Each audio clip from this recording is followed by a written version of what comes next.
मी doctor Bagwan. आज आपल्यासोबत आहे doctor Abhijit Gandhi sir, renowned urologist, urosurgeon. नमस्कार सर. नमस्कार. आज आपण यूरोलॉजीचे म्हणजे मूत्रपिंडाची आणि किडनी विकाराबद्दल माहिती घेणार आहे सरांकडनं. तर सर, माझा पहिला क्वेश्चन आहे सर की मूत्रपिंडाचे विकार किंवा किडनीचे विकार कोणाला होतात? मूत्रपिंडाचे विकार म्हणजे किडनीचे विकार हे युजली लहान मुलांपासून वयोवृद्ध माणसांपर्यंत कुणालाही होऊ शकतात. ते स्त्रियांमध्ये किंवा पुरुषांमध्ये इक्वली होतात. असं काही नाही की स्त्रियांना जास्त होतात किंवा पुरुषांना होतात, असं काही नाही आहे. दोघांना इक्वली होतात. युजली जे व्यक्ती पाणी कमी पितात किंवा आहार व्यवस्थित नाही आहे, बाकी शुगर आहे वगैरे, ह्या लोकांमध्ये जास्त होतात. परत अनुवंशिक त्रास असेल, त्यांना किडनीचा त्रास आहे, अनुवंशिक आई वडिलांना त्रास आहे, तर त्यांना किंवा स्टोनचा त्रास आहे आधी फॅमिलीमध्ये, तर त्या लोकांना जास्त होऊ शकतो. म्हणजे सर्रास सगळ्यांना सर्व असं काय? आता कसं आहे की समाजात असं एक पसरले किंवा मग मुली लेडीजला होतच नाही, असं काय? तसं काही नाही. लेडीजला आणि जेंट्सला दोघांनाही इक्वली राहतात. युजली लहान मुलांमध्ये पण आता सध्या प्रमाण खूप वाढलेलं आहे, कारण त्यांचं जंक फूड खाणं, पाणी कमी पिणं, ह्या गोष्टी खूप वाढलेल्या आहेत. त्यामुळं आत्ता सध्या तरी गेले 5-6 वर्षामध्ये लहान मुलांमध्ये म्हणजे इवन 3-3, 4-4 वर्षांच्या मुलांमध्ये पण स्टोनचा, किडनी स्टोन, लघवीच्या पिशवीमधला स्टोन वगैरे हे प्रमाण वाढलेलं आहे. एवढ्या लहान मुलांमध्ये? हो. म्हणजे कोणत्या वयात कोणता विकार होतो? सहसा मूत्रशयाचा म्हणजे विकार होतो, पण कोणत्या वयात कोणता? लहान मुलामध्ये युजली लघवीचं इन्फेक्शन होणं, परत आपल्या लिंगावरची चमडी पाठीमागं जात नाही हे, प्लस किडनीचं म्हणजे किडनी पाईप चोकअप होणं, म्हणजे पीयूजी ऑब्स्ट्रक्शन म्हणतात. किडनीपासून किडनी पाईप खाली येते, तिथल्याच तोंडाला जर बारीक होणं, हे कॉमन राहतं युजली. किंवा लघवीची नळी आहे, तर ते लिंगाच्या पुढच्या भागाला आलं पाहिजे, तर ते पाठीमागं राहणं म्हणजे हायपोस्पिडियास म्हणतात. ते लहान मुलामध्ये बऱ्यापैकी राहतं. म्हणजे 2 छिद्र असणे वगैरे हे राहतात. परत दुसरी गोष्ट टेस्टिस म्हणजे आपले अंडाशय हे वरती असणं वगैरे, हे पण कॉमन राहतं. युजली कॉमनली 1 वर्षापर्यंत ते फिजिओलॉजिकल म्हणतात, त्याला काही करायची गरज नाही. पण वयाच्या 3 वर्षा 4 वर्षाच्या मध्ये पण जर दोन्हीही बीजांड आहेत जे खाली नाही आहेत, टेस्टिस म्हणतात, तर ते खाली दोन्ही भाग नसतील तर ते वरती असल्यामुळं पण प्रॉब्लेम होऊ शकतात. तर ते युजली 3 वर्ष 4 वर्ष झाल्यानंतर ते ऑपरेटिव्ह करून किंवा ते थेरपी घेऊन वगैरे खाली घेणं गरजेचं राहतं. नाहीतर तसंच वरती राहिलं तर त्याची वाढ कमी होणं, त्याच्यामध्ये परत दोष तयार होणं, हे सगळ्या गोष्टी प्रॉब्लेम होऊ शकतात. मिडल एजमध्ये लेडीजमध्ये किंवा जेंट्समध्ये काय त्रास होतो? मिडल एजमध्ये आणि ह्याच्यामध्ये युजली जे लग्न झाल्यानंतर किंवा सेक्स्युअली ॲक्टिव्ह मेल्समध्ये युरिनरी ट्रॅक्ट इन्फेक्शन खूप कॉमन आहे ते. परत दुसरी गोष्ट, जे पाणी पिणं कमी, परत आहार व्यवस्थित नाही, त्याच्यामुळं स्टोन्सचं प्रमाण पण या एजमध्ये म्हणजे वयाच्या 15 पासून ते 30-35 पर्यंत जास्त राहतं, कॉमन राहतं. आणि वयोवृद्ध माणसांमध्ये म्हणजे लेडीजमध्ये वयाच्या 30 वर्ष 40 नंतर पाणी कमी पिल्यामुळं युरिन आणि लघवीची नळी हे छोटी असल्यामुळं लघवीचं इन्फेक्शन वारंवार होणं, ह्या सगळ्या गोष्टी जास्त राहतं. लेडीजमध्ये प्रमाण जास्त आहे. लघवीचं इन्फेक्शन पुरुषांपेक्षा जवळजवळ 7 ते 8 टाइम्स जास्त आहे, कारण लघवीची नळी छोटी असते.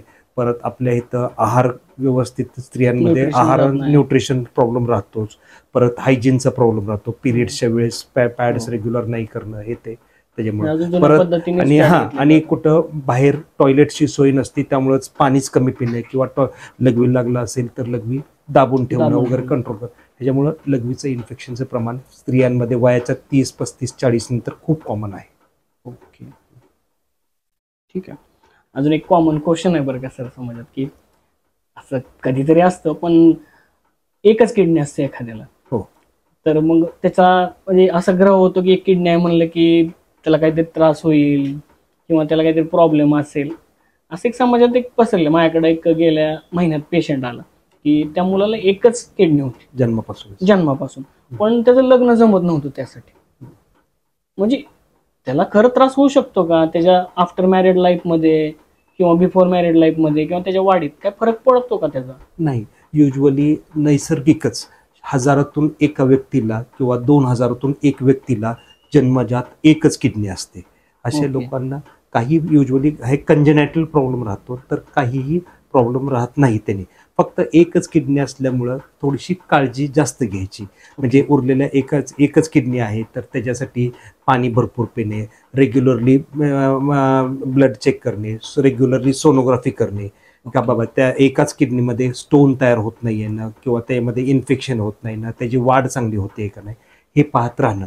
दुसरी गोष्ट, युजली एकच किडनी असल्यावर जे किडनीला हानिकारक गोष्टी असतात म्हणजे पेन किलर्स मेडिसिन्स असतात किंवा नेफ्रोटॉक्सिक ड्रग्ज असतात, तर ते अवॉइड केलं जातं. ह्या पेशंटला युजली लो सॉल्ट डाएट म्हणजे मीठ कमी खाणं वगैरे हे सांगितलं जातं.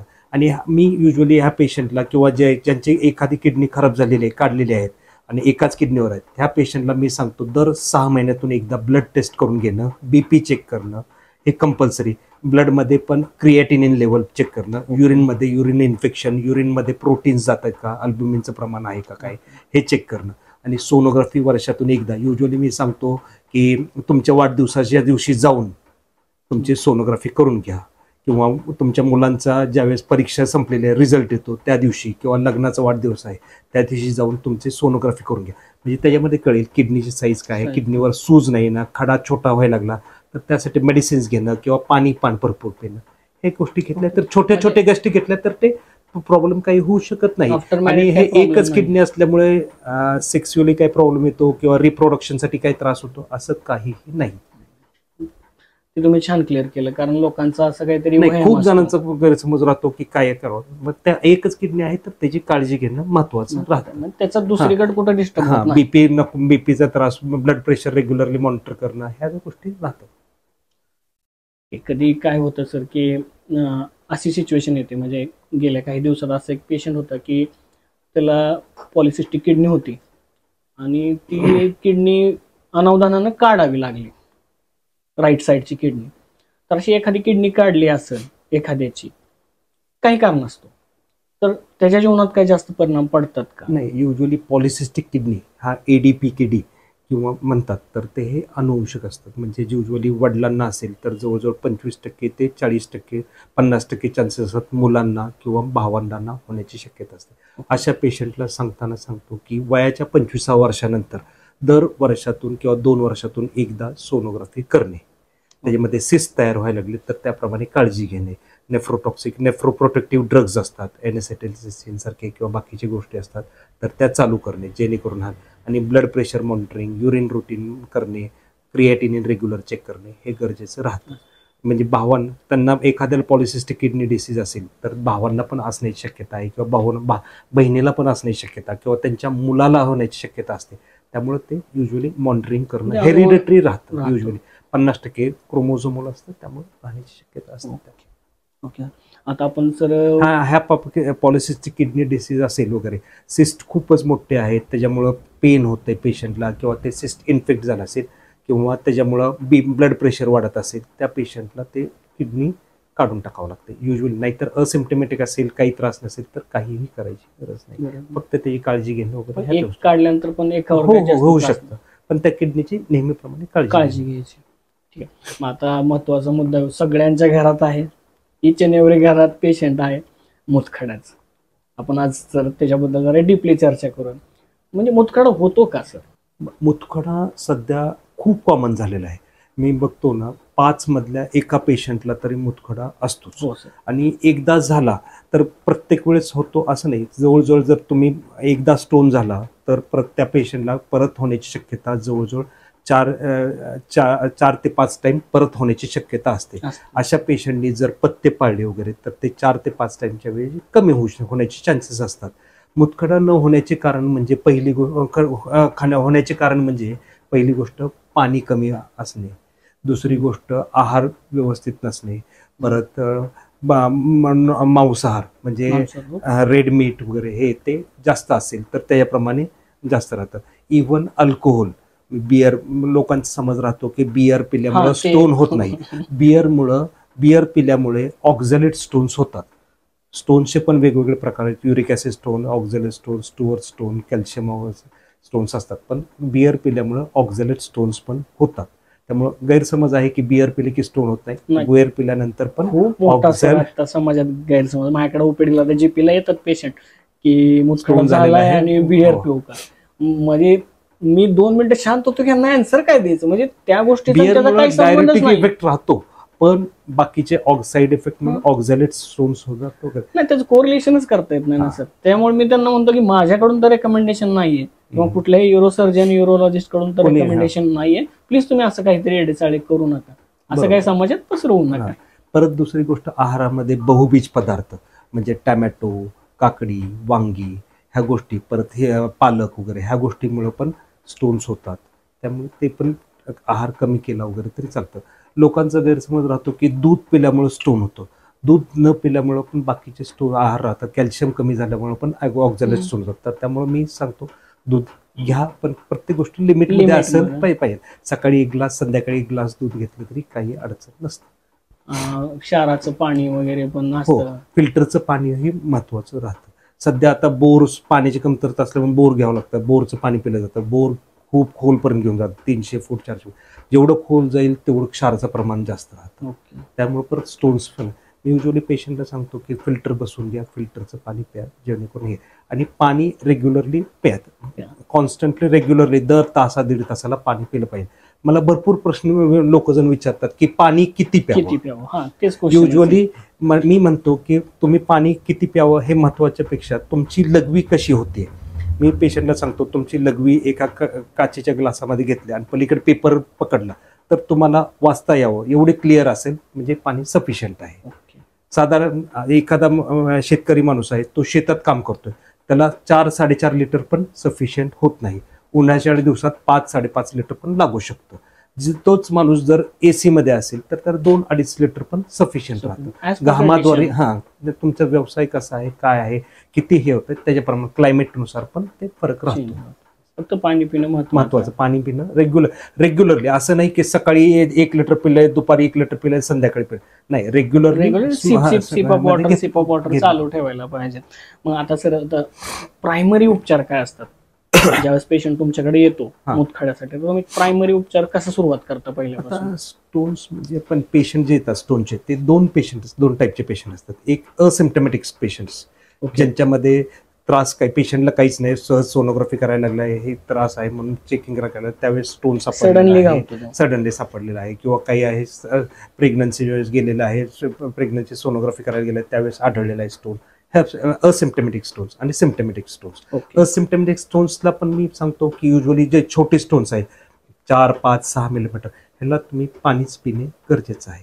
जर ते स्टोन्स थोडे मोठे असतील 7-8 मिलीमीटरचे तर त्यासाठी मेडिसिन्स असतात, डायरोटिक्स असतात. रेग्युलरली हायड्रेशन रेग्युलर ठेवा, डायरोटिक्स घ्या, ह्या गोष्टी महत्वाच्या असतात. अल्कलायझर्स असतात, सिरप, ह्या गोष्टी असतात. पण हेच जर स्टोन मोठे असतील तर त्याला अवश्य ट्रीटमेंट घ्या सांगतो. सिम्प्टमॅटिक स्टोन्स मध्ये आहेत, त्यामध्ये पण सिम्पटम्स म्हणजे पेन होतंय, फीवर होतोय, लघवीतून रक्त येतंय, थंडी वाजून ताप येतोय, त्यामुळं बाकी उलट्या होत आहेत, ह्या होत असेल तर त्या पेशंटला बेसिक ब्लड इन्व्हेस्टिगेशन्स करून घ्या. त्यामध्ये पांढऱ्या पेशीचं प्रमाण किती आहे, लघवीमध्ये पस सेल्स किती आहेत, अल्बुमिन प्रोटीन्स किती जात आहेत ते पण महत्वाचं आहे. शुगर आहे का नाही ते पण कळतं. दुसरी गोष्ट क्रिएटिनिन, हा खूप महत्वाचा आहे. जर क्रिएटिन वाढलं असेल, क्रिएटिन कधी वाटतं तर एखादा किडनी स्टोन अडकलेला असेल, ब्लॉक झाला असेल आणि त्यामुळे किडनीमध्ये इन्फेक्शन झालं असेल आणि किडनीवर सूज आली असेल तर त्यावेळेस क्रिएटिन वाढतं. ज्यावेळेस क्रिएटिन वाढतंय, पांढऱ्या पेशीचं प्रमाण जास्त आहे, पेशंटला मेडिसिन्स घेऊनही त्रास होतोयच, ताप येतोय, रिपीटेड होतोयच, तर त्या पेशंटला मी सांगतो की ट्रीटमेंट प्रॉपरली घ्यावं लागतं. ट्रीटमेंट पण स्मॉल स्टोन्स असतात तर IV अँटीबायोटिक, हायड्रोथेरपी, आणि लार्ज स्टोन्स असेल, मोठे स्टोन्स असेल, सिम्प्टमॅटिक आहेत जे हायड्रोथेरपीला इफेक्ट होत नाही त्या पेशंटला ऑपरेटिव्ह हे गरजेचं आहे. मुद्दा येऊ की आपण आता एक जनरल मुद्दा असतो, जीपीला सर येतात आणि पेशंट येतात दुखतंय म्हणून आणि ते म्हणतात की आम्हाला एक इंजेक्शन द्या आणि आम्ही बघतो नंतर करतो. आम्हाला असं त्याचा 4 महिन्याचा कालावधी आहे, एप्रिल, मे, जून, जुलै. त्याचा एक असतो की आठवड्याला यायचं, पेन किलर एक इंजेक्शन घ्यायचं आणि काढायचं अंगावर. तर कितपत योग्य आहे सर? हे रिपीटेड पेन होतोय वगैरे, एखाद्या वेळेस पेन झालं ठीक आहे, काही प्रॉब्लेम नाही, पण रिपीटेड होतोय तर त्याचं बेसिक इन्व्हेस्टिगेशन्स तरी करून घेणं. काउंट किती आहे, क्रिएटिन किती आहे. क्रिएटिन जर तुम्ही पेन किलर देणार असाल, क्रिएटिन जास्त असेल, डायक्लोर देणार असेल, ओव्हरऑन टॅबलेट देणार असेल, सिक्लोफेनॅक ते आहे देणार असेल, तर क्रिएटिन जास्त असेल तर ते देणं प्रॉब्लेमॅटिक राहतं. त्यामुळे बेसिक इन्व्हेस्टिगेशन करून. जीपी कडून काय होतं सर की जीपीचं काय होतं की त्यांना काय बोलता येत नाही, मग ते आता बस्कोपॅन दे, मग कॅट्रॉल दे, किंवा असे पेन किलर वाढवतच ते जातात, ट्रायमॅडॉल पर्यंत सुद्धा ते जातात. बरोबर आहे. पण त्याचा जी किडनीवर होणार असर आहे तो काय आहे सर? जर तुम्ही नेफ्रोटॉक्सिक ड्रग्ज म्हणजे डायक्लोरॉन घेतलं, ॲसिक्लोफेनॅक, नाईस टॅबलेट, बाकीच्या ओव्हरऑन इंजेक्शन टॅबलेट घेतलं, तर क्रिएटिन जर वाढलं असेल तर अजून वाढण्याची शक्यता, कारण ते नेफ्रोटॉक्सिक ड्रग्ज आहेत त्यामुळे वाढण्याची शक्यता आहे. तसंच जर तुम्ही डोस दिला असेल, क्विनोलोन अँटीबायोटिक देत असेल क्विनोलोन, तर ते पण टायट्रेशन, क्रिएटिन 2 असेल तर 2 किंवा 2 पेक्षा जास्त असेल तर डोस पण टायट्रेट करणं गरजेचं आहे, नाहीतर त्यामुळे परत ॲडव्हर्स इफेक्ट होण्याची शक्यता राहते. आता सर पाहूया की लघवीची नळी असते आपली 8 mm 6 mm ची नॉर्मली असते. तर आता 8 mm पेक्षा जर मोठा खडा असेल, प्रायमरी नळीत आहे किंवा किडनीत, तर त्याचे काय प्रोटोकॉल असतात, काय करावं लागतं? युजली जर मोठे स्टोन्स असतील, जर 8 mm 9 mm किंवा जे 6 mm पण स्टोन्स आहेत, पण जे मेडिसिन्सनी किंवा तिथंच अडकून बसलेले आहेत, त्या पेशंटला इंटरव्हेन्शन म्हणजे काढणं गरजेचं राहतं. आता काढताना पण हा स्टोन्स दुर्बिणीने काढले जातात. जुन्या पद्धतीने ते दुर्बीण टाक्याचं करायचं, आता ते आउटडेटेड आहे. आता स्टोन्स पण ट्रीटमेंटचे वेगवेगळे प्रकार आहेत. तो स्टोन्स किडनीमध्ये आहे का, किडनी पाईपमध्ये आहे का, खाली आलेला आहे का, लघवीच्या पेशीमध्ये आहे का, लघवीच्या नळीमध्ये आहे खाली, त्याप्रमाणे राहतं. जर किडनीमधले स्टोन्स असतील, ओके, युजली जर ते स्मॉल स्टोन्स आहेत, 1 सेंटीमीटर 1.5 सेंटीमीटरपर्यंतचे आहेत आणि जे हार्ड नाहीत वाटतात, एक्सरे केला त्याच्यावर वाटलं की हार्ड नाही आहेत, सॉफ्ट आहेत, एक्सरेवर दिसणार, तर त्या पेशंटला जर आपण वर्कअप करून घेतला, IVP करून घेतला, सगळ्या गोष्टी करून फंक्शन चांगलं आहे, तर त्याला बाहेरनं शॉक देऊन म्हणजे ESWL, extra corporeal shock wave lithotripsy हे म्हणतात. ह्याच्यामध्ये काय आहे, डे केअर प्रोसिजर आहे, आपण म्हणतो की लेझर त्या मेशिन म्हणजे आवाजाच्या कंपनाने, व्हायब्रेशनमुळे ते स्टोन्स पर्यंत जातात, व्हायब्रेशन सगळे एकत्र येतात आणि ते स्टोन्स ब्रेक करतात, छोटे छोटे तुकडे करतात किंवा एक मोठा होतो, छोटे तुकडे होतात आणि ते जे आहेत तर ते लघवीच्या नळीमधनं बाहेर पडून जातात युजली. आता हे पण ह्या ESWL ह्याला पण लिमिटेशन्स आहेत. जर तो स्टोन जर हार्ड असेल तर त्यांनी स्टोन ब्रेक होत नाहीत. दुसरी गोष्ट, जर किडनीमध्ये इन्फेक्शन असेल तर हे लिथोट्रिप्सी ESWL हे कॉन्ट्राइंडिकेटेड आहे. जर पेशंटला किडनी ब्लॉक असून खूप इन्फेक्शन आहे, किडनीवर खूप सूज आहे, क्रिएटिन वाढलं असेल तर हे नॉट इंडिकेटेड. त्यासाठी मग पहिल्यांदा स्टेंट टाकून मग ESWL देतात, लिथोट्रिप्सी. जर पेशंट अँटीप्लेटलेटवर आहे, इकोस्प्रिन, ॲस्प्रिन, क्लोपिटोग्रेल, वॉरफॅरिन टॅबलेटवर असेल, रक्तपातळाची गोळी असेल, तर त्या पेशंटला हे ॲब्सोल्यूट कॉन्ट्राइंडिकेटेड आहे. कारण नाही म्हटलं तरी त्याच्यामुळं त्या किडनीच्या भोवती रक्त साठून किडनीला डॅमेज होण्याची शक्यता येतात. जी आता आमच्याकडे पण पेशंट जीपीचे येतात की आम्ही गेलो आधी सरांकडे आणि सरांनी मुतखडा काढला नाही आणि त्याच्याऐवजी स्टेंटच टाकला, असे पेशंट येतात विचारायला. मग त्याचं कारण हेच आहे की बाबा ते आधी मोकळं करायचं, इन्फेक्शन, पेशंटला इन्फेक्शन कमी करणं, स्टूज क्रिएटिन वाढलं असेल तर ते कमी करून मग नंतर प्रॉपर ट्रीटमेंट देईल. क्रिएटिन जास्त असेल किंवा इन्फेक्शन असेल त्यावेळेस जर इंटरव्हेन्शन करायला गेलो तर ते सेप्टिक, लघवीचं इन्फेक्शन सगळ्या रक्तात मध्ये जाणं, म्हणजे सेप्सिसमध्ये, युरोसेप्सिसमध्ये पेशंट जाणं किंवा सेप्सिसमध्ये जाणं हा प्रमाण जास्त राहतं आणि ते खूप शरीराला हानिकारक राहतं. ओके, आता स्टेंटचं पण झालं सर, परत स्टेंट रिमूव्हलचं वगैरे झालं. आता तुम्ही URSL नावाची एक प्रोसिजर असते, तर ते कशी असते सर?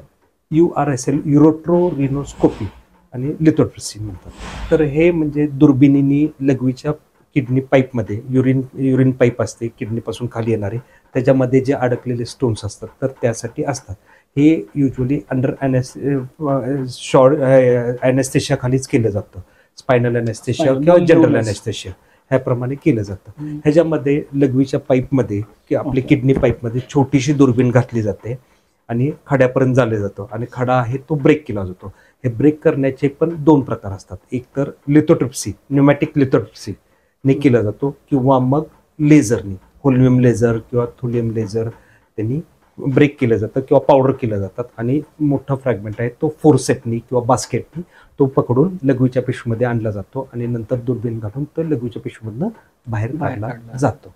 आणि ह्यानंतर स्टेंट टाकला जातो. हा स्टेंट युजली जर वरती किडनीमध्ये इन्फेक्शन असेल तर, किंवा स्टोन खूप मोठा आहे आणि तिथं किडनी पाईपमध्ये रुतून बसला असेल, त्याच्यामुळे तिथं जखम झाली असेल तर त्या पेशंटला, किंवा जर पेशंटला स्टोन खूप मोठा आहे, नुसते फ्रॅगमेंट्स केलेले आहेत तुकडे तुकडे, तर त्याच्यामध्ये, किंवा किडनी पाईप जर बारीक असेल तर अशा पेशंटला स्टेंट टाकला जातो. स्टेंट टाकल्यामुळे हे स्टेंट ही नळी असते, ते आतनं पोकळ असते सगळे, त्यामुळं काही वरती ब्लॉक राहत नाही. आणि दुसरी गोष्ट, किडनी त्या स्टेंटच्या बाजूने छोटे छोटे फ्रॅगमेंट निघून जायला मदत होतात. आणि तिसरी गोष्ट, जर किडनी पाईप बारीक असेल तर त्या स्टेंटमुळे थोडंसं पॅसिव्ह डायलेटेशन म्हणतात, तर ते पण होतं, त्यामुळे राहतं. म्हणजे एक सोप्या भाषेत असं म्हणायचं की ते पाईप फक्त स्थिर राहावं आणि ते पटपट खडे निघावे म्हणून साईडने निघून जावे, त्यातनं इन्फेक्शन राहू नये, नाहीतर खडे परत ब्लॉक होऊन परत किडनीमध्ये इन्फेक्शन होऊ नये त्यासाठी त्यांना सोपं जावं. आणि हे पाईप असते ते टेम्पररी असते. ह्याच्यामध्ये पण 2 प्रकार असतात. एक साधी पाईप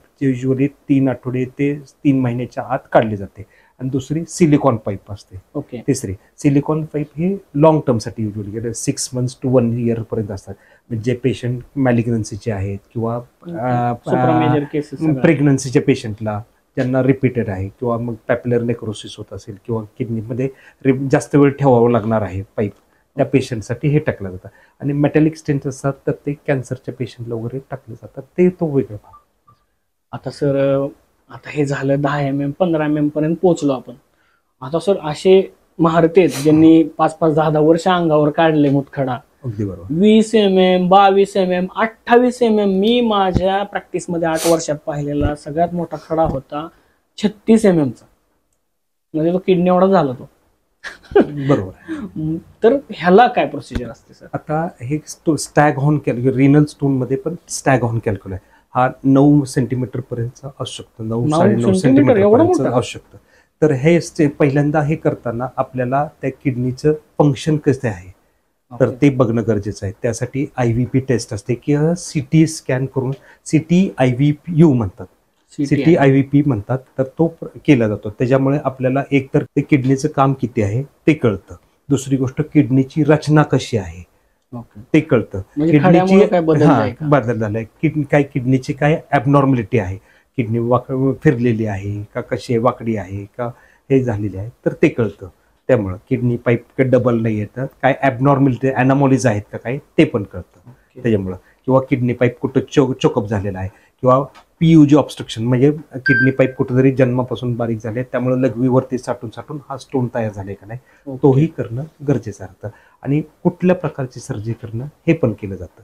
आणि कुठनं प्लॅनिंग ऑपरेटिव्ह करायच्या आधी कसं प्लॅनिंग करायचं, कुठून जायचं किडनीमध्ये, कसं जायचं, किती इन्व्हेस्टिगेशन नंतर जनरली युजली हा करताना PCNL नेफ्रोलिथोटॉमी म्हणतात. तर त्याच्यामध्ये पाठीमागून पाठीच्या मागून किडनीमध्ये एक पहिल्यांदा सुई घातली जाते आणि त्यानंतर तिथनं मोठं करून दुर्बीण घातली जाते. दुर्बीण घातली जाते. दुर्बीण डायरेक्टली दुर्बिणीने खडा पाहिला जातो आणि तो खडा लिथोट्रिप्सीने किंवा लेझरनी ब्रेक केला जातो. ब्रेक करून तो फ्रॅगमेंट्स ते बाहेर काढले जातात, तिथून त्या होलमधनच काढले जातात. आणि मग ते काढल्यानंतर स्टोन क्लिअर झाल्यानंतर आतमध्ये स्टेंट ठेवला जातो. आणि तिथं जिथनं स्टोन काढलेले आहेत तिथं एक PCN म्हणून ठेवलं असतं किंवा नेफ्रॉस्टॉमी ट्यूब म्हणतात, तर ठेवली जाते. तो ट्यूब ठेवण्याचं कारण काय आहे तर तिथल्या ट्रॅक आहे, तर तिथल्या जागेतून ब्लिडिंग होऊ नये किंवा हेमोस्टॅसिस राहावं म्हणून टाकतात. आता नवीन आहेत, जर ते छोटे मिनी PCN केलं असेल तर ते कधी कधी ट्यूब ठेवतही नाही, ब्लिडिंग नसेल काय नसेल तर स्टेज डायरेक्टली घेऊन टाकतात. आणि किडनीमध्ये तो होल केलेला आहे तर ते आपोआप बुजून जातं, युजली 24 तासामध्ये पूर्ण बुजून जातं, काही अडचण नाही. ओके. आता सर हे झालं, आता मूत्रपिंडाचं मुतखड्याचं बोललो. आता एक थोडक्या भाषेत सांगा की आपलं ह्या सगळ्या गोष्टीपासून वाचण्यासाठी काय करावं एक जनरल पब्लिकने, की बाबा होऊ नये असे त्रास, मुतखडा होऊ नये किंवा झाला असेल तर त्यानं काय काय पथ्य पाळले पाहिजे? मुतखडा होऊ नये म्हणून मुतखडा होऊ नये म्हणून सगळ्यात बेस्ट मेडिसिन पाणी. ओके. सगळ्यात महत्वाचं पाणी. तुम्ही पाणी भरपूर रेग्युलरली पाणी भरपूर प्या, स्वच्छ पाणी प्या, फिल्टरचं पाणी प्या, रेग्युलरली प्या. काहीही होण्याची शक्यता, स्टोन कमी होण्याची शक्यता खूप कमी असते. दुसरी गोष्ट, नॉनव्हेज किंवा मांसाहार कमी करा किंवा टाळा. रिपीटेड जर जे स्टोन्स परत परत होत असेल, वारंवार होत असेल, त्या पेशंटला मी सांगतो मांसाहार पूर्णपणे टाळा. तिसरी गोष्ट, बहुबीज पदार्थ, टमॅटो, काकडी, वांग, पालक वगैरे ह्या गोष्टी टाळा. पेरू ह्या गोष्टी टाळा. चौथी गोष्ट म्हणजे चॉकलेट्स, कोल्ड्रिंक्स वगैरे हे टाळा. आजकाल कोल्ड्रिंक, स्टिंग वगैरे पिण्याचं हा, त्यामध्ये प्रिझर्वेटिव्ह असतं, त्यामुळे स्टोन्स वाढण्याची किडनीमध्ये जातात आणि ते होतं. पाचवी गोष्ट म्हणजे जर तुम्ही डायबिटिक असाल तर शुगर कंट्रोल करणं गरजेचं आहे. जर तुमची शुगर कंट्रोल नसेल तर युरिनरी इन्फेक्शन होणार. युरिनरी इन्फेक्शन झालं की परत स्टोन्सचं प्रमाण जास्त राहणार. ओके, म्हणजे पाळलं पाहिजे. खास करून शुगरवाल्यांनी जरा जास्तच काळजी घ्या. शुगरवाले आणि लेडीज वगैरे आणि पाणी वगैरे जास्त काळजी घेतली पाहिजे. तर आज आपल्यासोबत होते डॉक्टर अभिजित गांधी सरांचं हॉस्पिटल अभिजित हॉस्पिटल हे सोनाज पेट्रोल पंपाच्या जवळ अकलूजमध्ये आहे. तिथं सर्व प्रकारच्या मशीन्स, एकदम हायटेक मशीन, अत्याधुनिक तिथं आहेत. सरांची प्रॅक्टिस सकाळी चालू होते, संध्याकाळी 6-7 वाजेपर्यंत सर असतात, बाहेर व्हिजिटिंगला असतात. तर तुम्हाला कुठलाही किडनीचा किंवा मूत्रपिंडाचा विकार असेल तर सरांशी संपर्क साधा. डिस्क्रिप्शनमध्ये मी सरांच्या हॉस्पिटलचा एक नंबर पण ठेवणार आहे. तुम्हाला काय वाटलं अपॉइंटमेंट घ्यायची तर तुम्ही तिथून अपॉइंटमेंट घेऊ शकता. आणि आम्ही नेक्स्ट पार्ट करतोय, सेकंड पार्ट, ते खास प्रोस्टेटवर असणार आहे. जे वयोवृद्ध आहेत, ज्यांना लघवीचा त्रास होतो, लघवी नीट येत नाही किंवा लघवी थेंबच येते किंवा लघवीचा कंट्रोलच सुटलाय, अशा व्यक्तींसाठी आम्ही सेकंड पार्ट करणार आहे. तर प्लीज स्टे ऑन, सबस्क्राईब करा. भेटूया.